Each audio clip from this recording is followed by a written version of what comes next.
Hello friends, आप सब कैसे हैं। मैं उम्मीद करता हूं कि आप सब बहुत अच्छे होंगे।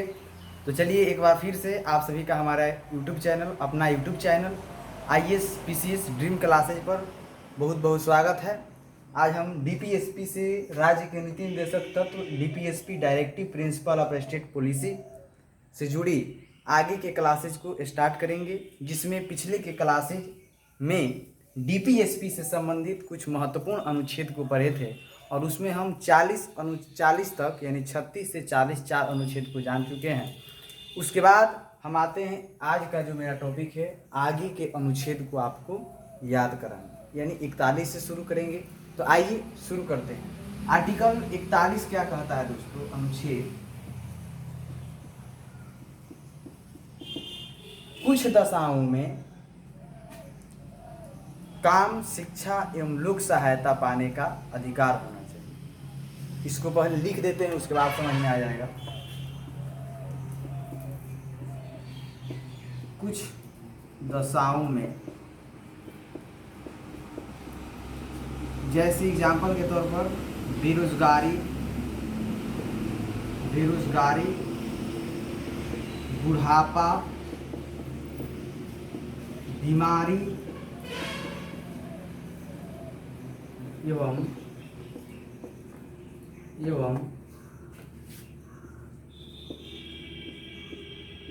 असशक्तता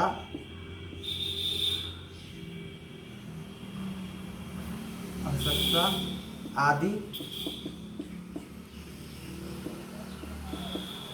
में काम, शिक्षा तथा लोक सहायता पाने का अधिकार। ध्यान देंगे, कुछ दशाओं में काम, शिक्षा तथा लोक सहायता पाने का अधिकार ये होना चाहिए। जैसे बेरोजगारी है, बुढ़ापा है, बीमारी है एवं अशक्तता है, इन सभी से जूझ रहे कोई व्यक्ति हैं, उनको काम मिलना चाहिए, उनको उचित शिक्षा मिलनी चाहिए तथा लोगों की सहायता पाने का अधिकार होना चाहिए। यही कहता है आर्टिकल 41 कि कुछ दशाओं में, विशेष रूप से जो व्यक्ति बेरोजगार हैं, जो बुढ़ापे की स्थिति में है, जो बीमारी से ग्रस्त हैं, बीमार से पीड़ित हैं तथा जो असशक्तता की जीवन जी रहे हैं इत्यादि, और सारा भी है उसमें, उनको काम मिलना चाहिए, उचित शिक्षा मिलनी चाहिए तथा लोगों की सहायता पाने का अधिकार होना चाहिए। यही आर्टिकल 41 कहता है, जो डीपीएसपी में शामिल है, राज्य के नीति निर्देशक तत्व। इसके बाद जो अनुच्छेद है आर्टिकल 42, वो है दोस्तों अनुच्छेद 42 क्या कहता है कि कुछ दशाओं में काम की न्याय संगत और मनावोचित दशाओं का, काम की न्याय संगत एवं मनावोचित दशाओं का प्रसूति करने का अधिकार।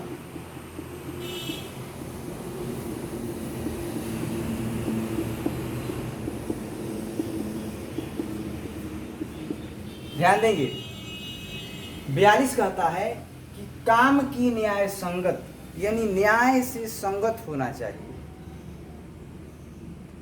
एवं मनावोचित दशाओं का प्रसूति करने का अधिकार। यह आर्टिकल 42 कहता है कि क्या काम की न्याय संगत एवं मनावोचित दशाओं का प्रसूति करने का अधिकार। देखिए, आपको ये बुक में भी लिखा हुआ सेम चीज़ मिलेगा, थोड़ा सा का अंतर होगा, इसमें हम शॉर्ट में बना करके लिखे हैं ताकि आपको आसानी से याद हो जाए।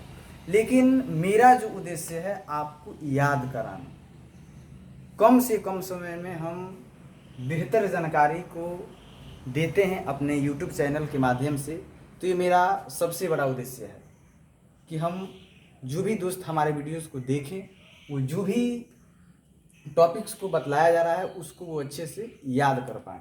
इसलिए हम एक ही अनुच्छेद को बार बार बता रहे हैं ताकि आपको याद हो जाए। इससे घबराने की कोई आवश्यकता नहीं। एक बार फिर से अनुच्छेद 42 काम की न्याय संगत एवं मनावोचित दशाओं का प्रस्तुति करने का अधिकार। उम्मीद करते हैं याद हो गया होगा। आर्टिकल 43 कहता है, अनुच्छेद 43 कहता है दोस्तों, कर्मकारों के लिए निर्वाह युक्त मजदूरी।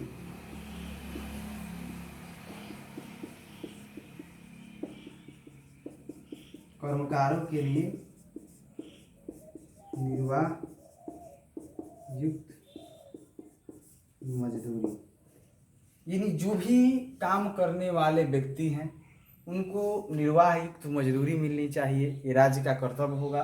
आर्टिकल 43 कहता है कर्मकारों के लिए निर्वाह युक्त मजदूरी। कर्मकारों के लिए निर्वाह युक्त मजदूरी, आर्टिकल 43। कर्मकारों के लिए निर्वाह युक्त मजदूरी होनी चाहिए, आर्टिकल 43 कहता है।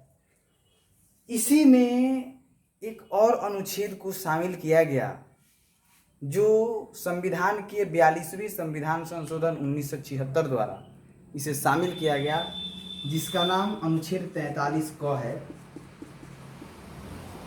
43 क वो क्या कहता है? 43 के क में कि उद्योगों के प्रबंधन में कर्मकारों का भाग लेना।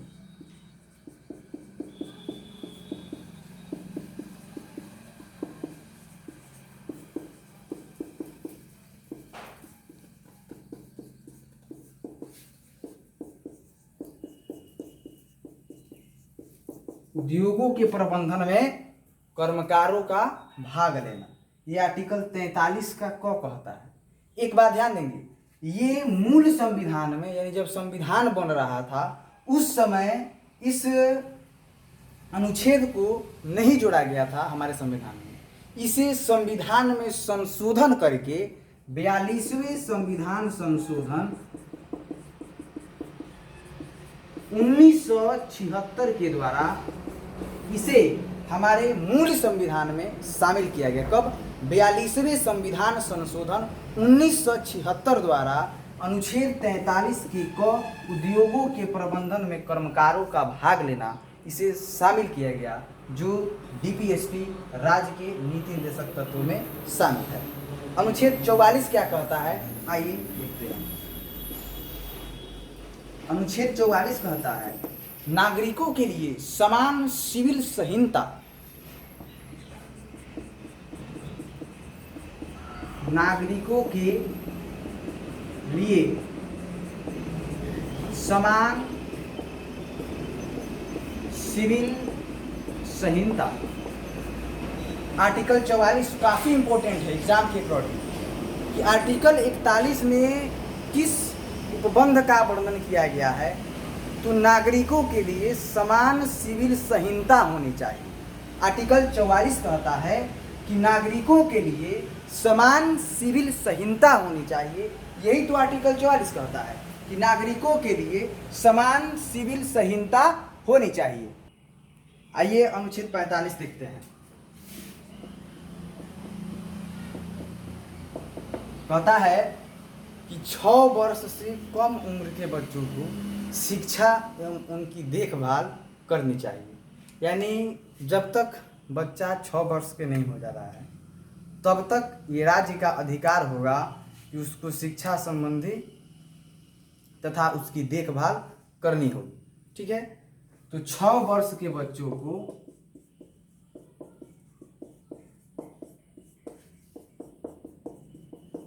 शिक्षा एवं उनकी देखभाल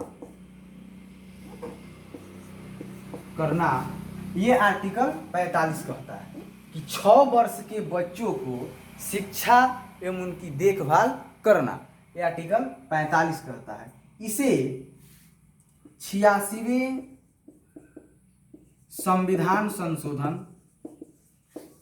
संशोधन 2002 द्वारा इसे शामिल किया गया कि 6 वर्ष के बच्चों को शिक्षा एवं उनकी देखभाल करना। आर्टिकल 45 यही कहता है। आर्टिकल 46 में आइए देखते हैं उसको। आर्टिकल 46 कहता है अनुसूचित जाति, अनुसूचित जनजाति,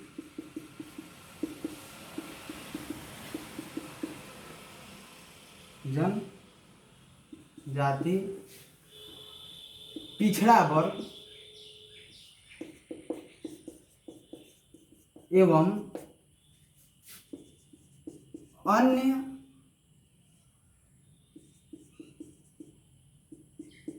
दुर्बल वर्ग के लोगों को, अन्य दुर्बल वर्ग के लोगों को शिक्षा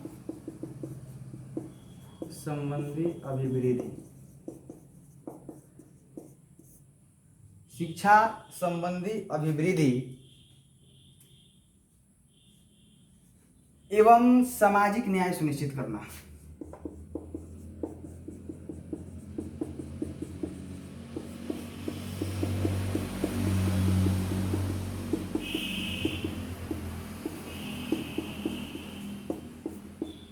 देखिए ध्यान देंगे, थोड़ा लंबा है लेकिन समझ जाएंगे। जितने भी पिछड़े वर्ग के लोग हैं,